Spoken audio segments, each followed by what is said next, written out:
for short intro today.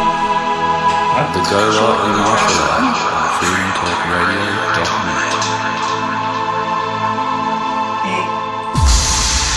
freedomtalkradio.net.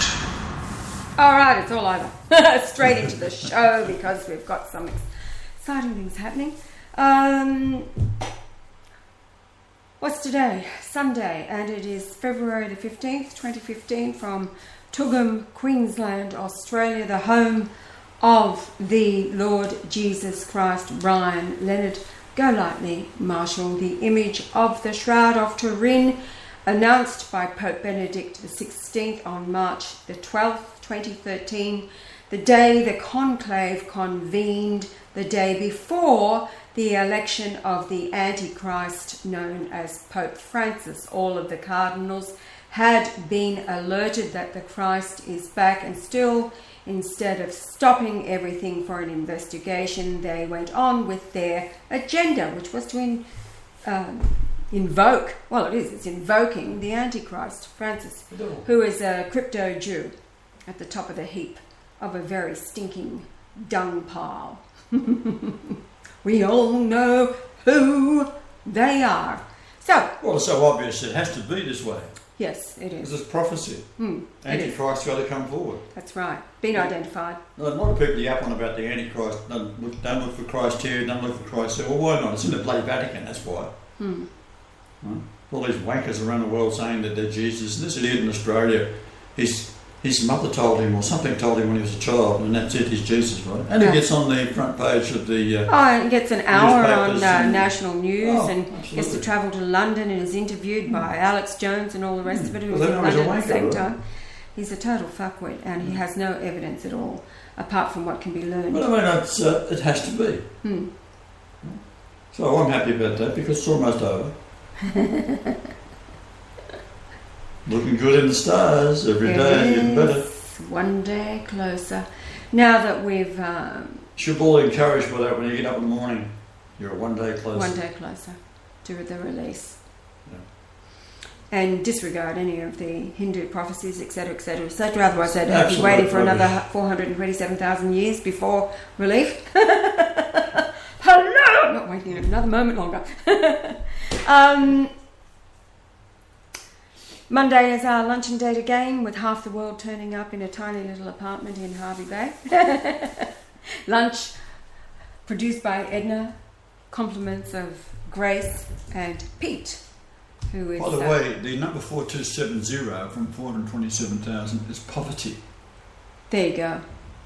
That's what it's all about. Poor. One. That's what they're trying to complete, is the keep everyone starving and misery. Yeah. And they have accomplished what they want to do. So it's time. Actually, it's before ordained, evidently set forth, that's in Greek, aforetime, set before time, to write previously. So, it's prophecy. Yes. Well, that ends the show. I've already been up into the markets. Joel, we've got plenty of veggies for the next 2 weeks until we leave. Now, what is interesting, speaking to the little man who has his, from India, who has his stall selling the coconut oil that we buy, of course the area that Thomas went to, the Kerala, South India area, it's on the Malabar coast, is famous for their coconut trees, coconut oil, coconuts from Kerala. So I was able to say to him, I said, where do you come from? He says, Cochin. I go, because I've just researched it all, I've downloaded all the information. That's the entire area. That's where. So I was able to engage him on, he was lamenting that his parents are still there with the farm, but there's no generation to follow to continue in farming, because like everywhere else in the West, the children, rather than into agriculture or trades even, they're being educated through the universities. They're controlled by the lovely people, the Swedge, the hyenas, teaching them their bullshit, their evolution to begin with, blah, blah, blah. Anyway, he was saying that there's no sure mind fits to in with continue. Hinduism now. Oh, totally, yes, yeah. So you can see how it has all come about. And yes, this man, he says, even me, I'm here in Australia. he says the next generation after me, like my children, they all go everywhere else. So third generation, they only go back to India as a tourist. Now, of course, the Indians in Fiji, none of them had ever been in India. They just hear about it as a foreign land and not the place of their ancestry, etc. And the marvellous history that it is, and how it is entwined with biblical prophecy. It has to be sorted out. That's the bottom line. The unification of East and West through the Christ, or only He can do it through, logic, intelligence, which is love, and just downright common sense. Being able to explain all things as the teacher and the comforter, and not a floaty ghost spirit manifesting. These things that manifest when people, meditating. Meditating is all about opening your mind up to be filled with whatever, and you think it's coming from the mind of God. No, it's not. The devil knows, for God's sake, that's the easiest way in. Empty your mind of things that keep it occupied with truth, which is provable. This is why Yah comes measuring his temple. The evidence is recorded in the measure and the numbers. It's called hard evidence, or as Adam Yates calls it, that superior body of works and evidence that nobody can produce. This is why there has been no rebuttal to his claim to the throne of England, nor to the Vatican. They cannot rebut it. And in law, you have to come, if you're going after something, so no, this is mine and this is my body of evidence, nobody's able to do that because they cannot. You move your glass, you just missed it 3 times in a row. Oh, have I? All right, get glass and do it. Looks like you're on an aircraft carrier, bringing a plane, they wave their arms around. So yes, we're looking forward to taking off in 2 weeks. Monday, 2 weeks. Well, I don't know, like India's going to be interested to see what actual stupidity and poverty does. Yeah, look. By natural causes over there, it seems that their own religion is so stupid. Yes. That it has got them totally obsessed. They're all running around with paint chanting on their forehead and chanting. Well, it's just like Raj, He received the truth. He was the one to discern the truth, but he still wanted his sitar so he could chant and all the rest of it. I mean, give us a break. Can you imagine? We covered this yesterday. It's just like going into Muslim countries and their temples and over the loudspeaker, 5 times a day. It wouldn't be so bad in these countries, the Muslim countries, if they went in and they did their thing inside, right? It wouldn't be so bad. But they have to put it on a loudspeakers that you would use in some sports ground. Yeah. To communicate with thousands, right? And people driving past don't give a shit. Half the people in Muslim countries don't want nothing to do with that crap, right?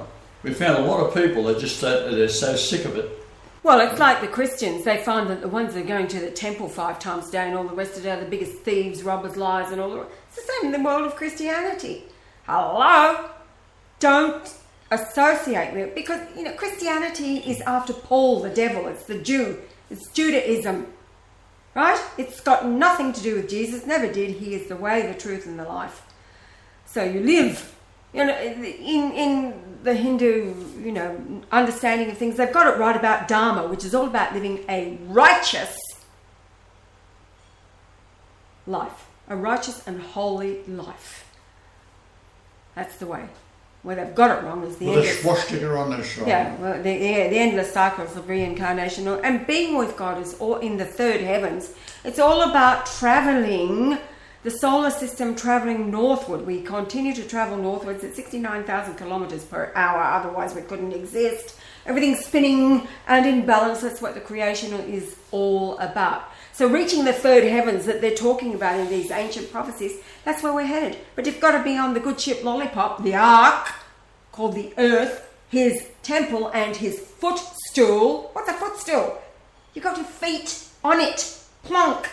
Not a floaty ghost existence in a realm, which is a realm of thought only. As Yah says, 2 realms, here and now, or put a bullet to your head and find out what the other realm is all about. If you ain't got it, you're going to find out really quick that you shouldn't have done that because you're not going to get a chance to come back. We are at the end of all the cycles of reincarnation. He is impatient. not up for hundreds of thousands of years, even tens of thousands of years. Here, now, let's get it over and done with. Let's move right along for the sake of the children to come, who are being held back. The righteous and the holy are being held back. So that when paradise is operating under his leadership, ruling with a rod of iron, then it'll be safe for those held back to come back to the earth. That kind of thing. If you're a small child today, then that's all good. The adults that are... Well, as I said, the Vatican III, it demoralises and demolishes the Jews. Yes. They're finished. Yeah. Now, I read an article the other day about Francis, how he's out there, you know, on the balcony at Easter time and all the rest of it, talking about the resurrection and Jesus, blah, blah, blah, in his, you know, what was the cognitive dissonance? I don't know whether that applies, Adam, in his sermons. That's been applied to us by a mental health idiot that is the atheist Jew product down in Melbourne. But anyway, in the meantime, he's got his Jew buddy with his little black box on his forehead. Don't they look pathetic? Have you ever seen anything so ridiculous as the dudes, you know, and they've got their shawl, prayer shawl and all the rest of it? He's back inside the Holy of Holies in the Vatican praying his Talmudic prayers as Francis is out there, you know, bullshitting the world. The hundreds of thousands that flock to see him. Oh, Francis, Francis, Francis, Francis. Well... Hey. The Jew behind him and the Jew behind, yeah, that's his buddy. The block of women in He's got two Jew buddies, both rabbis, of course. One from Argentina. That's the dude that wears the suit. The other idiot wears his prayer shawl and, you know, his little black box. Hello. You're not going to find Yah in a saffron robe. You're not going to find him wearing a prayer shawl. Been there, did that for a photographic opportunity from our hotel room in Hurghada, beside the Red Sea, wearing his galabaya. It's up on the Facebook. That's all it's for. Photographic opportunity. Every time I walked down by the Red Sea, the damn thing, the tide would go out and was coming. Yeah. I thought I could have walked across into Arabia. We'll step back and the tide will come back in again and walk up forward and go out again. Yes, now after we left, of course, there was a meteor that hit just within kilometres away. Right. It was really interesting. Straight over Hurghada. Yeah. So saffron robes are for the Hare Krishna and all the rest of it. You're not going to be seeing Yah in a saffron robe. And white it is. White shirt, white short sleeve shirt. And some cargo pants. Whatever's cool and comfortable. All right, moving right along. We've got... do you have anything more to say at this point? No. Right. Then I'll keep going. Oh dear, oh dear. Over to a document that is being prepared. You know, Yah. All right. I'll read straight from the PDF. It's all about transparency. I was reading... chuckling yesterday, reading again the approach. What was it? 6th of December 2013. We're still in Egypt when Pope Francis wanted a message to be publicised on our YouTube site from Andre Pereira, who got reassigned, and it was all talking about the transparency. We wanted to start this communication and all this feel good stuff going on backwards and forwards, and so Yah read it and then responded, yes, bring it on, Francis, we'll do that. Transparency, yep, this is what we like. Yep, absolutely, accept your blessings. So we respond for the sake of transparency with the Sister Maria della Rosa letter that we had not made public before. I felt inside me then, sit on it for several weeks. We did. And then for the sake of transparency, read it for the first time to the whole world. Called that video Good Morning Pope Francis. Well, of course, we didn't hear anything after that, did we? For the sake of transparency, forget it, she nailed it. Absolutely, she identified the traitor she told. So suddenly, he's reassigned. However, It's all part of the historical record. I think you should add a little bit to that because it is, for a new listener in particular, wouldn't know what the hell you're talking about. All right, if you're a new listener, what happened? Benedict announced the Christ through an apostolic letter he wrote in Christum Credent In Christum Credent was released to the world on the 26th of March 2013. Benedict first acknowledged that he had met Salvatore Mundi, Brian the Go-Lightly Marshal, through the email on March the 12th, 2013. That was the day the conclave convened. It was the day after March the 13th that the conclave of cardinals elected Francis, when in fact the conclave should have been stopped for an investigation to go on. However, it's all about exposing the Antichrist. Benedict told us he was going to be writing an apostolic letter. He thought it would be released to the world on the 24th, 2013, but first he was going to be meeting in private with Pope Francis to tell him that the Christ has been identified by him, Benedict, as Mr. Brian Marshall from Australia, and all of the evidence. They had that meeting, lasted 45 minutes in Castel Gandolfo. The media were not allowed in the meeting. However, George Ganswain was there, so was Father Giuseppe Civello and Sister Maria Della Rosa, the personal household staff of Pope Benedict XVI. They are the witnesses to the second coming that was occurring from March the 11th, 2013, within the office of Benedict at Castel Gandolfo. So in the meeting, first of all, Pope Benedict gets the permission of Francis to record his words. Yes, go ahead. You can read in the apostolic letter in Christum Credent the rejection of Francis, who outright got very indignant. The Christ has certainly not returned. This Mr. Marshall is not him, blah, blah, blah, blah, blah, and all the rest of it. Then Benedict presented him with Vatican III, the document that Benedict asked the Christ what he thought of Vatican II. The response was Vatican III. Very straight to the point, keep it simple document, 49 points that will be adopted by the Church. For the listener, what is Vatican II? Vatican II is the document that 2,500 men took 3 years to write. It created a tremendous amount of confusion and schism within the Church, but its intent was to open the door. It was introduced by the Freemason John the 23rd. Freemasonry is a Jewish front, and it opened the door for the Jews to take up occupation within the priesthood of the Roman Catholic Church, that prior to that was the greatest enemy of Jewry, Judaism. The Jews crucified Jesus, not the Romans. As a matter of fact, Pontius Pilate was a friend of Jesus. So it was the door. It took 2,500 men 3 years. It took the Christ 36 minutes to type out the draft of these 49 points called Vatican III that he sent to Pope Benedict, who received them with great joy. And after he read it, it just made so much sense, he said, and it answered every problem within the Church that he, Benedict, had been facing, from child abuse, homosexuality, women in the priesthood, etc., and also the introduction of the new order of the Mass, etc. So everything was answered, but it also introduced the healing of the nations, the health protocols, and an economic plan to lift out of poverty the likes of the untouchables in India and the miserables in Argentina, who the Jesuit priesthood take great pride how close they are to God, these poor people.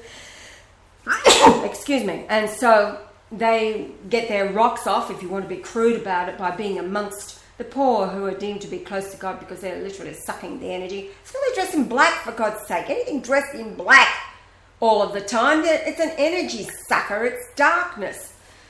The Brotherhood, dressed in white. We're talking about the Brotherhood that existed in the Essene community at the time of Jesus. They dressed in white linen. That's why the Revelation is full of the references to those wearing their white linen, pure and clean. It's a reference to the soul worn on the outside like a garment. And it's the soul worn on the outside, God on the outside now, over the body of flesh, to give the body of flesh now immortality along with the soul. That was the promise from the beginning for those of the brotherhood, if you like.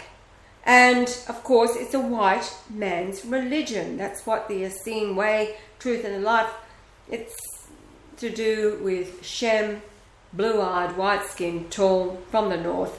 It's today you've got the enemy of all mankind, the Jews, who call themselves Jews and not. They say they're not the chosen. They are chosen of their God Lucifer, right? They are John 8:44. Ye are of your devil. These are the sons of Cain's. Your father was a liar and a murderer from the beginning. There is no truth in him. Well, hello. And the Talmud is their holy book. They won't even mention the name of Jesus or even Yahweh. Hello. Why? Because it's the truth. They can't. And they have to lie. So everything's been reversed.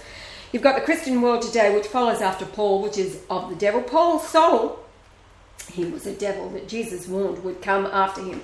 He wasn't an apostle. To be an apostle, you had to be with him. One of the 12. Nobody else has been an apostle since. You had to be with him on the scene at the time. You had to be chosen by Jesus. Yes. That's why he's talking about this light appeared to him on the road to Damascus. And that was Jesus saying, Paul, Paul, why do you persecute me? Yeah, well, it wasn't Jesus speaking to him. What's interesting, on the 26th of March 2013, as you know, I measure everything from Jupiter or so forth. So Jupiter, measuring in, and the reason I do these particular planets is because my body weight on all of these planets is the same number as the area of the Shroud of Turin. Right, so I'm 222 pounds, that's the official body weight, and you multiply that by the weight on all the planets, and it's the same number, 7353 pounds, which is the square of the Shroud of Turin, 171 by 43 inches. And it's also the height of the highest mountain in Sri Lanka and the highest mountain in Tahiti, etc. Now, the combined distances out from Jupiter, so you measure out to Saturn and then into the Sun, the distance is 39.64 astronomical units. And that is, better I should read it as it says. I think you'd like it better. Patricide, murderer of fathers. There it is, the murderer of fathers, the Pope talking to the Pope Antichrist. Right. The murderer of fathers. Of fathers. At the very moment. Right. I said 12 Right.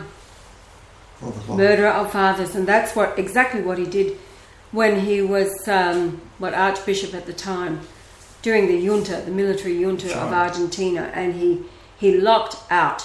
He told his bishops to go to another archdiocese, and then phoned ahead and said, "Don't receive them." And these were picked up and tortured, so and then he made money on the sale of Exocet missiles. That was a $200 million deal to buy off the French the Exocet missile, which was used in the Falklands War. It's a marvellous thing, this thing that they fire it either from a plane or a boat, and it zooms across the water, and then it seeks out a ship, and there's virtually no stopping it. Right. Unless you shoot it down, which is hard to do when it's coming at 2,000 miles an hour. And that is what, I think it was Prince Andrew. Prince Andrew, yes. His job down there, so they said, it's probably bullshit, but was to fly a helicopter. When the missile was coming in, it would lock on the helicopter, and then he'd take the helicopter straight up. Right. Well, I find it complete and utter bullshit. Yeah. Right? They wouldn't put a prince in that position of, because the rocket will come up and chase the bloody helicopter. Right. He so it paints him a hero. Makes him a hero of war. Until more recently, when he's been involved in sex scandals along with Dershowitz and all the rest of it. So it's all good. It's all everything that's being hidden is being revealed. That's what the scriptures talk about. So we've got a little document being put together by a very talented disciple that Jan wants me to read. It's actually an extension of what we've already done, but it's done in legal terms, which is better than I've been able to do. We've put together what we have addressing the courts, etc., etc., says that. But this one is going straight to Francis.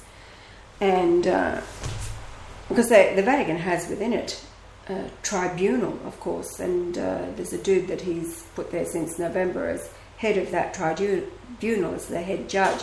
So appealing, or rather pointing out to them in their own terms and referring to their own canon laws.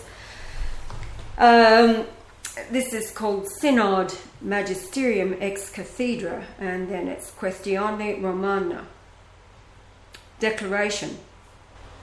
The document Vatican III, issued by the returned Christ, proven to be Mr. Brian Leonard Golightly Marshall, has been upheld by the Petrine primacy, in brackets, he who shall be first, by ex cathedra, papal declaration by his most holy Pope Benedict Petrus Romanus. Remember, the Christ renamed Benedict Petrus Romanus, in his apostolic letter In Christum Credent, thus proving the doctrine of papal infallibility to be epistemologically, eschatologically, and etherically true, and of Benedict to be as the one true preeminent Pope because Benedict did see the truth of Mr. Marshall's identity from the Shroud of Turin alone.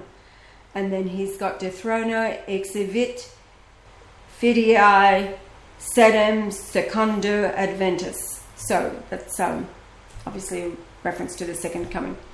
Benedict, in his apostolic letter In Christum Credent, did recognise the prima facie truth of the likeness to the Shroud of Turin to be the aforementioned Mr. Marshall. Thusly, the informed Catholic person knows Benedict Petrus Romanus to be the ratified reincarnation of Peter as the one true Pope, and that the testamentary prophecies are now completed. Even those who reject papal infallibility to be as a matter of faith are to be admonished by the existence of irrefutable physical realm evidences in terms of family ancestry, astrological, mathematical, chromosomal, scientific and computer-confirmed optical datum as proofs that even Thomas could not doubt. Quote, and I say also unto thee that thou art Peter, and upon this rock I will build my church, and the gates of hell shall not prevail against it. Matthew 16:18, the KJV.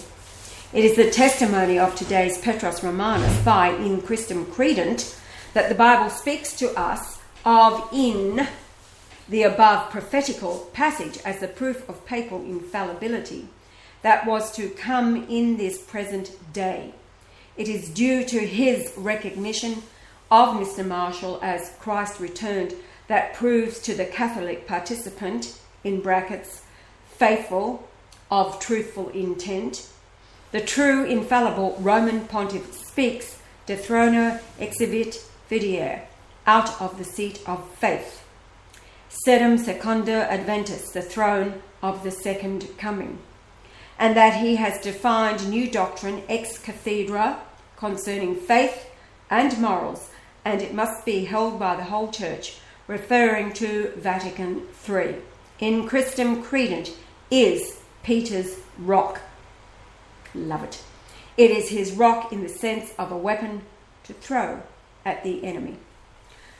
And then he goes on, decree absolute apostasid vacant, concerning the omissions, and this is just the beginning of the document, like a draft, so it's fairly short, concerning the omissions and ecclesiastical crimes of anti-Pope Francis. During the inauguration of the pontificate of Francis, March 19th, 2013, the piscatory ring was not kissed by the cardinals for the receiving of the obedience of the cardinals, nor was the pontifical throne sat upon during the investiture. These two facts together mean that Francis is not the priest-king of the Catholic faithful. Francis has never been ordained as a priest, nor does he have a Vatican passport, both singularly rendering Francis no more than a layman and certainly no Roman. having merely an Argentinian passport. I'll just clarify there are those within the church militant, those who adhere to Vatican I and know what Vatican II is, that any that were ordained under Vatican II are not priests by the ecclesiastical terms and doctrines of faith of the church. They are merely laymen, not priests, under Vatican II. Benedict was ordained under Vatican I. The removal of Benedict from the pontifical throne by Francis is an act of the Antichrist, since it is the Petrine primacy that decides what is to be accepted as formal beliefs, and Benedict has made such an ex cathedra statement with In Quistem Credunt.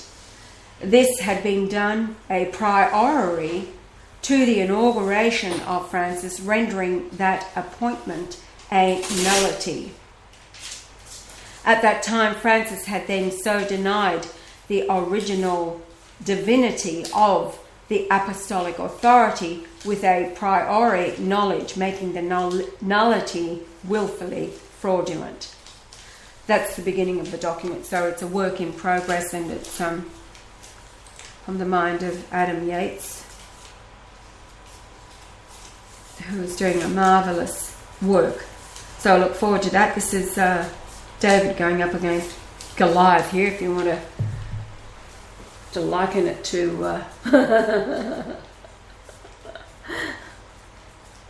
On that day that I just mentioned before, when the distance out to the planets was 39.64, it is also within an hour of 3963, which is Patmos. Patmos, yes. Was on the Isle of Patmos where I told him what was to come one fine day. So there you go, that's what it's all about. Now, you say, well, that happens every day. No, it doesn't. No, it doesn't. It doesn't happen at all. Not ever in history. It's the first time.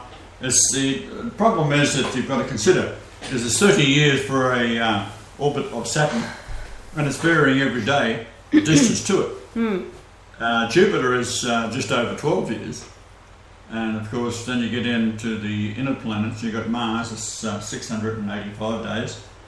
And then as you're coming in, you've got the Earth, 365 days. And as you get closer to the Sun, it's getting less.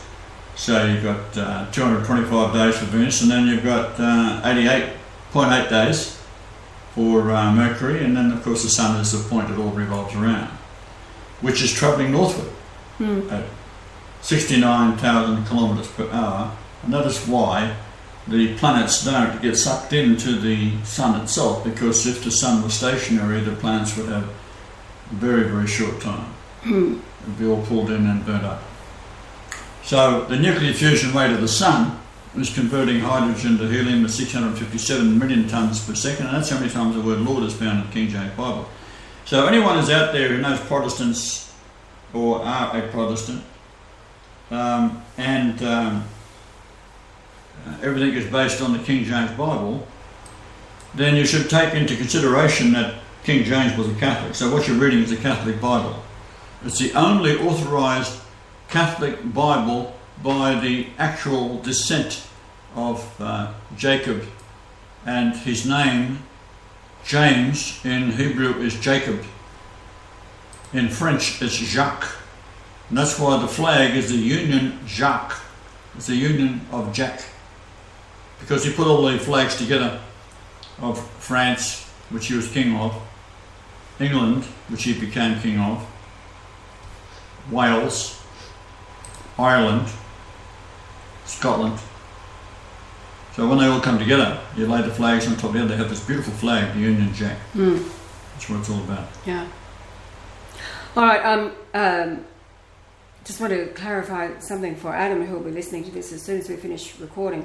Yes, Adam, Matthew 16:18 was a prophetic utterance. Upon this rock will I build my church, that as Jesus he spoke to Peter. And it was a prophecy of the future. See, he knew that everything would fall. It would only be restored when he came again, to sort it all out, literally, to straighten everything out. and is why it was Pope Benedict, because he is Peter. He announced for the second time in history, "Thou art the Christ." And yes, this time he said it again. "Upon this rock I will build my church," is for this day. And the gates of hell, we're talking about the Vatican under Francis, the gates of hell will not prevail against it, is all about today.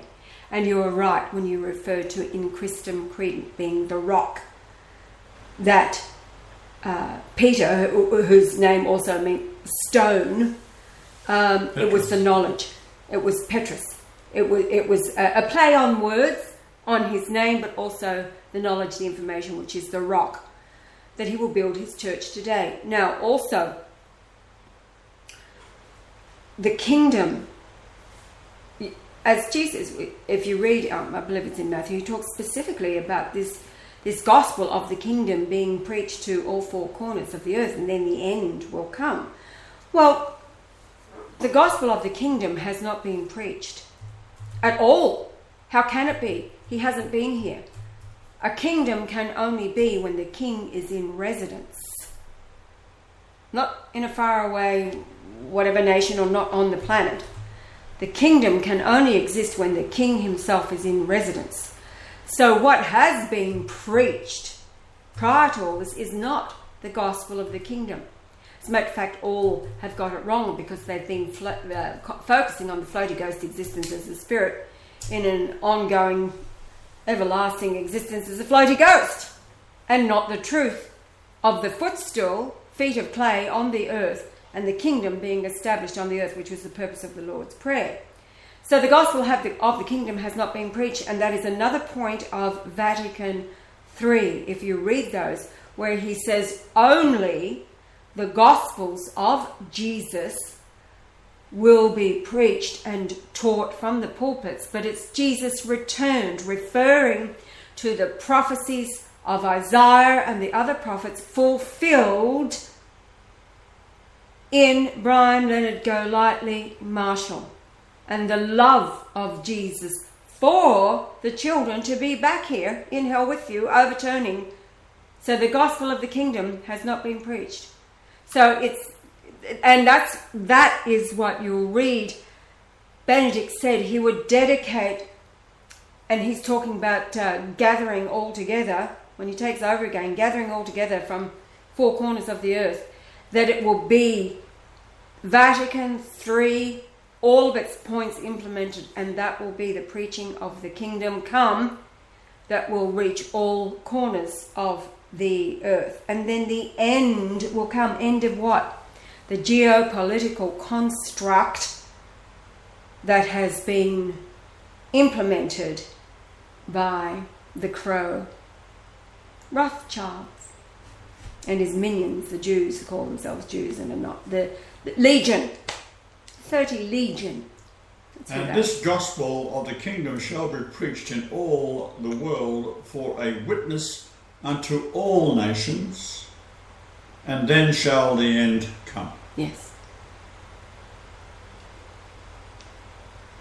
When ye therefore shall see the abominations of desolation, the Jews, spoken of by Daniel the prophet, stand in the holy place, who readeth, let him understand. Now, Obama was in Bethlehem at the site of the birth as Jesus. He stood in the holy place. Let's talk about the birthplace of Jesus. That's the holy place. And then Francis has been here in last year I think it was. He visited there when he went to Israel, May last year I think it was. So you've got these abominations standing up in the holy place rather than kneeling on their faces. And so it's all been fulfilled. That's what it's all about. So the church, the kingdom, heaven comes to the earth. The whole purpose for the Lord's Prayer will be done on the earth as it was in heaven, because heaven comes to the earth. And we have to overturn the darkness. And that's the very reason we shall forbid Christ, Protocol 14. And that's the beginning of this document, David's stone that slew Goliath. And we have mentioned this before, but it's worth mentioning again. When David selected 5 river stones, they're nice and round, right, from the river. And he put them in his sheepskin pouch, and he was off to take out Goliath. So, did he need another 4 stones because he might have missed with the first? No. Goliath had 4 brothers. That's right. Speaking of which, the 4 brothers, and we're talking now about, for example, the Anglican Church, the Church of England. Adam was quoting something very interesting.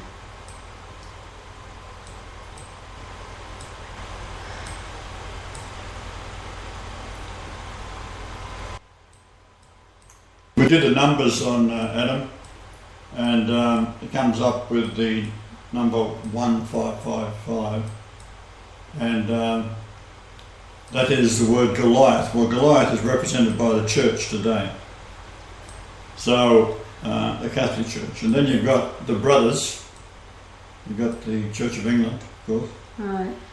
and you've got the Muslims, the same brother of the devil. You got the Hindi, there's a big brother. So what's the 5th one? What have we got? Sorry. Judaism. Oh, Judaism, yes.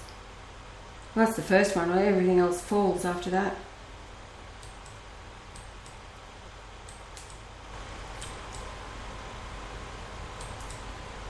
What are you looking for? Just something that information that Adam had sent was to do with the Church of England. Bloodlines extended Jews, skeletal, allo. It was about the removal of reincarnation from the teachings. This goes off. Well, the big thing is reincarnation, of course, is verified by the Matthew 10:28. Fear him that can kill both body and soul in hell. Well, you are in hell. And I think even the Hindus would have to agree that life in India is hell. Right? Now, they believe that they can reincarnate on and on and on and on until they reach perfection, and then they go up to the fairyland and be with God because they have become on the same level as God. Well, you can't never do that. You can't become God. Right? It's like you're saying to your own parents, I'm going to become you. You can't become your mother, and you can't become your father. You'll always be their offspring. You are the offspring, and that's going to be it. Right. So this is what the Hindus are all about. And as you know, we've been looking into it quite extensively because we've been to all the other continents. We thought, well, it's about time we went to India and have a look around because they're all lunatics over there. And it's almost stepping back in time to go to these places. I have been to Colombo, and it was quite an experience to see how stupid these people are. I mean, I thought the Egyptians were stupid. Muslims overall are stupid. But I tell you what. And some of these churches I've snuck into and sat up the back listening to them yapping about Paul said this and Paul said that, and I put my hand up and said, what did Jesus say on the matter? And they get very, very stunned. The minister doesn't know what to say because they're a Pauline church. And I married a Pauline who was stuck her nose right in the backside of Prince Charles. Thought he was the greatest thing of all time. And this is the kind of thing I've lived with. And I used to say, well, you're married to the most royal men on earth. What's wrong with you, silly bitch? Oh, but you're not English. All this kind of bullshit you're going with. Anyhow, who'd want to be? That's the point, on that basis. So the Indians of Sri Lanka, which is Colombo when I was there, total poverty everywhere. And it's a legacy of the British. Before the English went into India, it was reasonably a society where people lived reasonably well. Well, they did. They Because they were self-sustaining. They didn't have need. They lived off the land. Yeah. They had every provision. And this is exactly what the British said. Well, they have no need of us, since every man lives like a king. So what do the Brits do? They move in there, and the first thing they do is cut off food supply. They take all of the food produced by the farmers and ship it back to England, especially that feast that Victoria had that lasted a week. Hundreds of millions have died of starvation. Just exactly what they did in Ireland, in potato famine. The eyewitness accounts that have been revealed of those are horrifying. I mean, the English have so much to answer for. Oh, once the Jews had got into England big time, that's it. And that was from around the time of the invasion of William the Conqueror. And his contribution to it all was to bring in 9 years of total starvation for all the country. Yes. To bring them into line. They Right. couldn't do nothing. Yeah. Something like what Russia did to Yes. its people during World War II, where 60 million people died of starvation, all Christians. But never mention that in the Holocaust that they go on about. The Holocaust, the real Holocaust, was the Russian Jews that caused this problem to the Russian Christians. So, yeah, the devil, of course, is in charge, and it's easily identified because you just ring up the local newspaper and see who owns it. And there you've got your answer. Ring up your local bank and there's the same thing. Who's in charge of pharmaceuticals? Same thing. What's the Hippocratic Oath? Who did that? Pharmaceutical I found a good one yesterday. I'll read it. It's a photograph, but written by a doctor. Let me find it on my timeline if I can.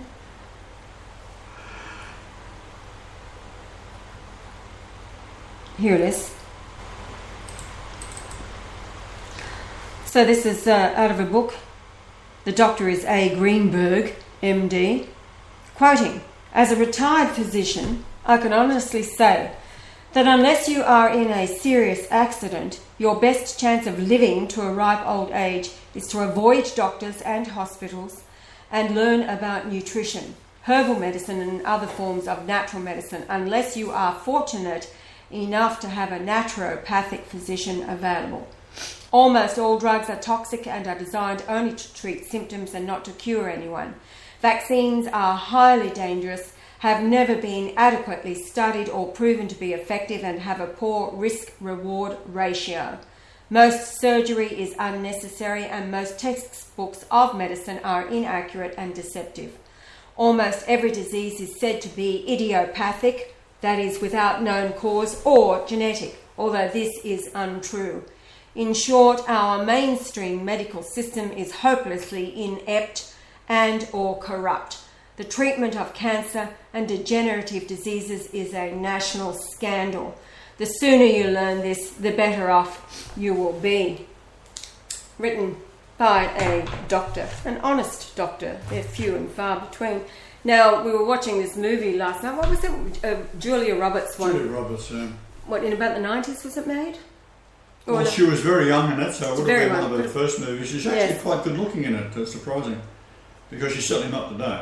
Yeah, it was probably before she made Pretty Woman or whatever, but the big shoulder pads might have been in the late 80s. But anyway, the point is that she ended up being the carer. She was employed to care for this guy who had leukemia for 10 years. Got it when he was 18 and now he's 28. He's balding. He's been through chemotherapy, so he hires her. That's the first mistake. He's bald because of chemotherapy. Yeah. That's not causing... Chemotherapy doesn't cause you to go bald. What it causes you to go bald is radiation. It's the radiation. Anyway, well, they got that wrong to start with. Right? Right. But anyway, the horror of the chemotherapy after each bout, she's there to get him through it. She's not a nurse, but she's just a woman filled with compassion. And so, yeah, walking through the absolute horrors of chemotherapy. Now, at one point, I thought there was a bit of hope because, you know, she's a pretty, you know, like, fuck you kind of woman. Don't mess with me. And she has compassion for him. So you see her in a library and she's looking up library books and taking notes and all the rest. And I'm thinking, glory, hallelujah, she's going to find out there's been a cure for cancer and blah, blah, blah. No. All she has to report to him is, oh, now there's a 50% you've got a 50% chance of living with this latest therapy, although it's radical and it's harsh, as he's throwing up all over the place. Encouraging people to take the totally chemicals. Totally, yeah. But then he did say in it, or someone said in it, that the chemicals that they give you are a poison. Now he said it. He said they are a poison. They are a poison. The idea is to poison the cancer. Yeah. But it also poisons you. Yeah. Anyway. All that rubbish. All you got to do is get ozone and start sucking on that. Cut out sugar when you're in leukemia and take heaps of vitamin C. Heaps of vitamin C. Cut out sugar, cut out meats, start heaps of vitamin C, and if you go on eBay, you get your ozone generator for $100, and pure water. You can also get Cell Food, which is available at Amazon.com. Yeah. And it's in America. It's about $21, $22 for a supply of 720 drops. You use, for normal, you'd use 24 drops a day in 3 glasses of water. But if you might use 90 to 100 drops. And what it does, it was developed originally by a fellow, and then it was taken over by the War Department. No. The dude who developed it was the guy who was duped into making the trigger for the bomb that they dropped on Hiroshima. That wasn't done by the War Department. No. He was, and he had radiation poisoning and was going to die. And when he found out what his trigger had been used for, because everything's on a need-to-know basis and nobody knows what somebody else is doing, he was angry, and his buddies were dying too. So he used his nuclear physicist scientific mind to develop a technique where he could actually separate the oxygen and hydrogen within water, all kinds of things internally. Bottom line is Cell Food is designed to oxygenate your body and give every cell of your body all of the minerals, enzymes, and everything that it needs. It's cell food for regeneration. Many people, and it's been out there for years, many people have overcome their deadly diseases with it, every single disease. And he lived to be a ripe old age. He was supposed to be dying in his early 40s or whatever, and then before he died, somebody bought the company to continue the manufacture of it. They say that the processing of it takes 9 months, but it's his scientific mind and group that worked on it to get back at the same sickening, cultish, war-mongering, what was used for death. He developed this specifically to atone for what he gave them during World War II. So this brings life. That's the story. And yes, Cell Food, one word, CELLFOOD. Anna's using it, so is Ashley. We've been using it now, and I've told quite a few other people. Do the research on it. There's plenty of testimonies out there, and once you understand what it does, then it's all good. It's all about the minerals. The minerals are the building block of your life. That's why when we were talking about the stone, the white stone that's mentioned in the Revelation, well, that's limestone. And, using it astrologically, it's all about the minerals. You can live without, because the minerals are the building blocks for your amino acids, which produce proteins and all that. Dead doctors don't lie, do they? No, dead doctors don't lie. Dead doctors taking their own medicine don't lie. They're dead at a very early age. I think the average age of doctors was something in like 51, 50. I remember the doctor that delivered me, Michael Palmer. Mum thought he was a wonderful doctor. He died, 37, something like that. Left 3 children behind, and yes, Cell Food is another one. I'll leave the link. The biggest suicide rate is psychiatrists. Yes, and dentists apparently. Dentists. Yeah, well, they're breathing in mercury for amalgam. That's why. But you see, what the pharmaceutical industry has become, being a Jewish organisation, they will make you a pill that supposedly is trying to help you live, as in the leukemia treatment and the chemicals they use to poison, and of course your body is succumbing, your immune system is going less and less, when oxygen is all that's needed. Now, while they give you the pill to take, wash it down with water, well, the water itself is poisoned. So, as a rule of thumb, don't underestimate their deception and subterfuge, because everything has, if it's manufactured in large amounts and you sit down in front of it like a computer, it's going to give off some sort of radiation that's going to be harmful for you. If you've got a cell phone that your kids love and they're all going around with a cell phone stuck on their ear roll, well, that gives you brain cancer, etc. Your food is no exceptions, of course, we all know that now. Now, to get at you 100% is the chemtrails. So the chemtrails have the effect of cutting off vitamin D, because they put a layer of material up into the ionosphere, and vitamin D is very good for you. That's why a cat licks its fur, to get the vitamin D. Now, on top of that, it's reducing the oxygen content.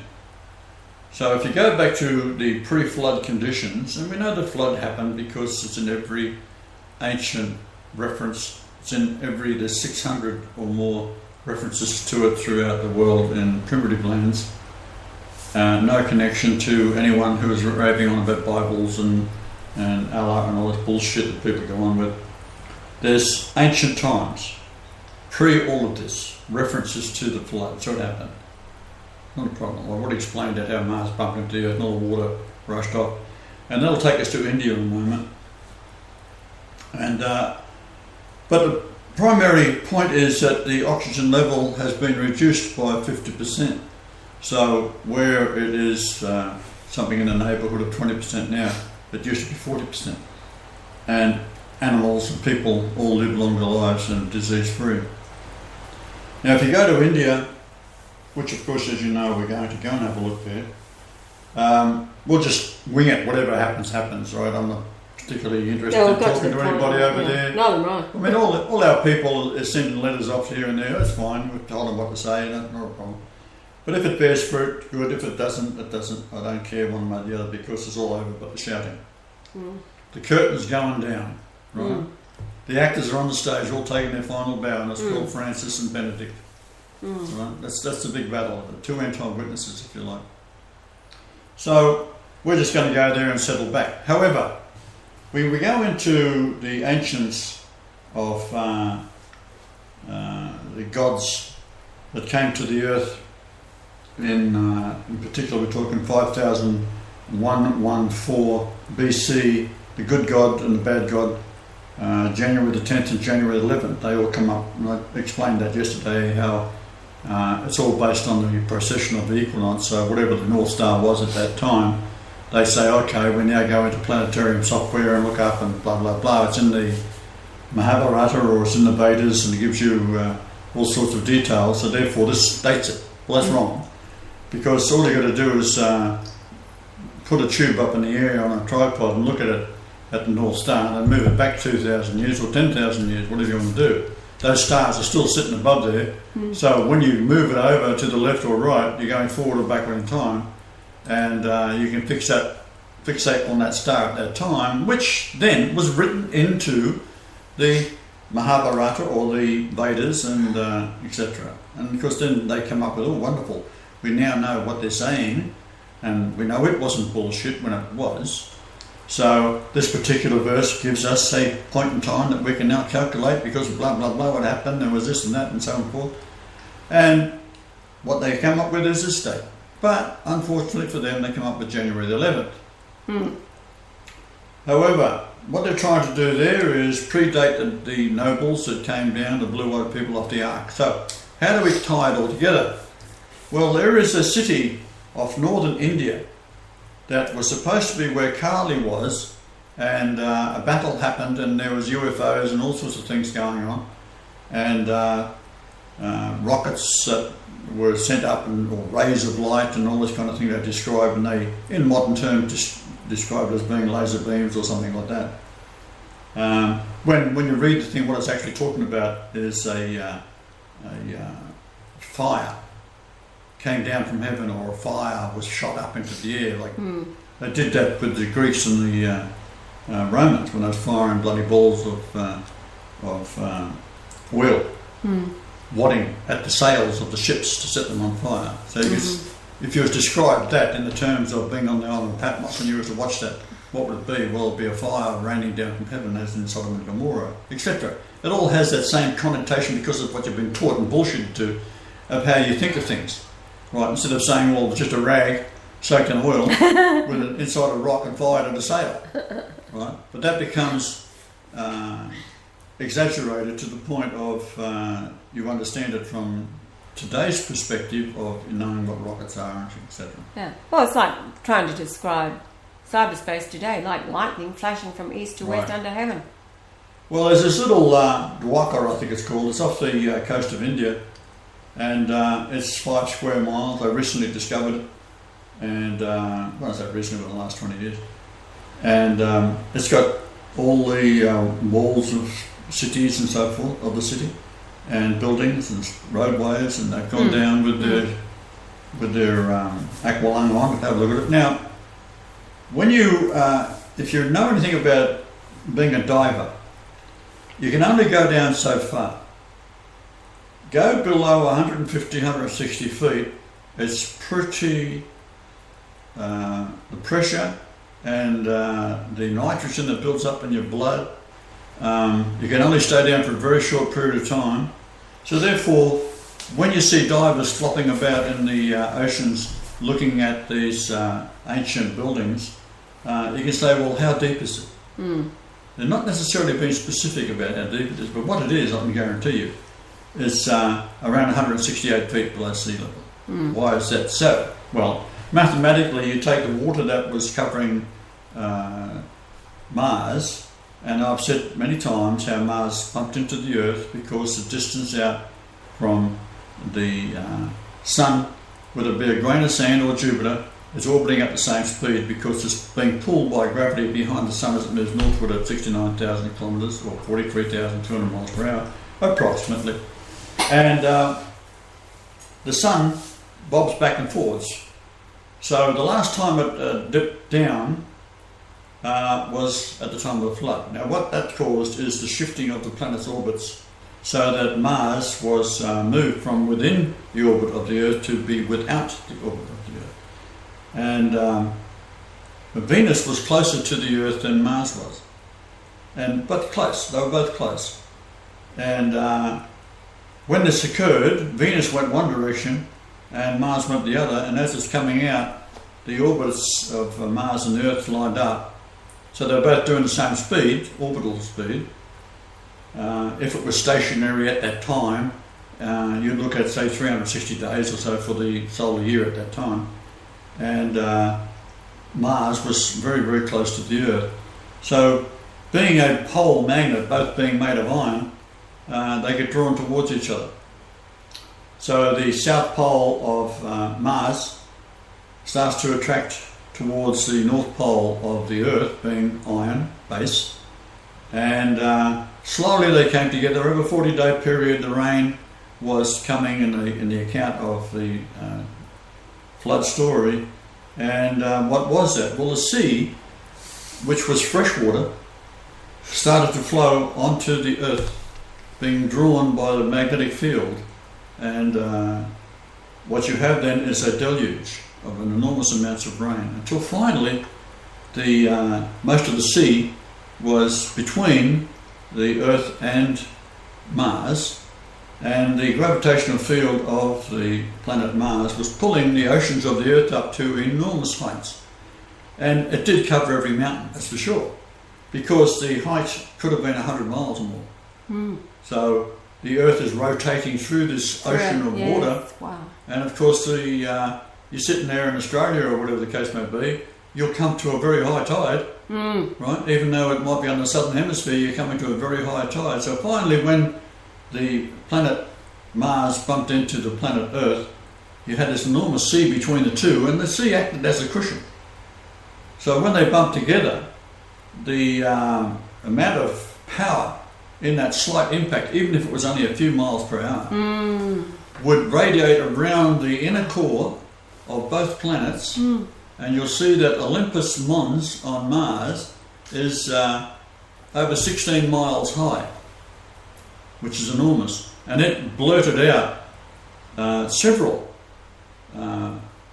moon-sized when I say moon size, you've got Phobos and Deimos, which was the two moons of Mars. One was 22 miles long, and the other one was 12 or something like that. And they remained in orbit around Mars because they was punched out through Olympus Mons. Also, Ayers Rock on Australia and several other large, there's 9, I believe, ancient monoliths on the Earth that have the same chemical composition other than Martian composition. They tell that by the amount of iron content and so forth. Other on the Earth would be a different iron content. So it's quite a practical thing, easy thing to do for scientists to do that. If they're honest, they've got to come up with the idea. And they have said that there are 9 points on the Earth which are Martian in origin. And they refer to them as being pillow. Now, pillow means that they're rounded edges. Yes, like if it was out in space, it's a moon. If it's on the Earth, you can see pillow lava at the bottom of the ocean, where the lava is coming up and it forms this pillow lava, and it's rounded as it's squirting out. Because it's being under enormous pressure, and as it's coming out, it's going into a lower pressure, and it's very, very hot, and it's hitting water, which is causing it to solidify on the outside. Oh, well, Ayers Rock, greatest monolith on the it's like a pillow, that's rounded edges, and we climbed it. I climbed up. Well, we attempted to climb half of it. But exhausted. Had really good reception to New Guinea from there. A phone call from our clinic in New Guinea went halfway up there as well. From Lucy. Listen, babe, it's way over time and we are behind time. Well, I don't care. Well, it's 66 minutes and it's 12:30. I don't care. But our people are waiting. I don't care. All right. Go on. What did I just say? I don't care. Exactly. Now, so what you had then is Antarctica is where the moon was punched out of. And of course the moon, as it's punched out, it immediately starts to solidify from a molten ball of iron and mantle. And the centre of the moon solidified 40 miles off centre. Where the moon is not molten now, because it immediately started to cool. Now the temperature of the space is the same number as the pyramid, 454.8 degrees Fahrenheit below zero. Minus. Minus. So it's called synchronicity. All you got to do is chase out the numbers and you'll find that my name's written on there somewhere. And that's my task, is to educate the masses, because the people who aren't listening to us are pretty stupid. They're all dumbed down. If you are listening to us and you're interested in this sort of thing, it's because your spirit has led you here. Maybe you should examine how you actually got to hear about us. You find that there is a stepping stone process through the hell of raging evil on the earth, and those little stepping stones got you here. You just sort of leapt from one to the other with the crocodiles trying to get you, so to speak. So now you're here listening. So you should examine yourselves and just say, well, how did I get here? What made me? Well, there's something in you. There's something in your destiny, because it's all destiny to have led you this way. And then when I talk to you, we got a letter from the other day from a guy. Maybe it's a woman, I'm not sure. I didn't take much notice.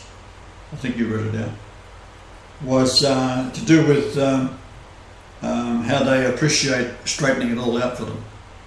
Oh yes, it wasn't a letter, it was a comment that I just was it? Left on a photograph over on Andrea. It was your page, hon. Pieta just left a comment. You made comment about the comment for Yara and Ash, but it wasn't on my page. So yes, they just so much appreciate sorting everything out, and that's what the Comforter does. Well, if anyone's got a question there, let me know, and I'll sort it out for you. Because that's what the Comforter is. All right. That's why the churches, you'll never ever find anyone who's got it right. But in particular, if you go into YouTube and look into the word Comforter and see what you come up with, I think there's one guy that talks about it, and he's got it wrong anyhow. So yes. With that, it's goodbye. Zig Heil and Hasta la vista, Hasta la baby. vista. Zig Heil. All right, later, Gators.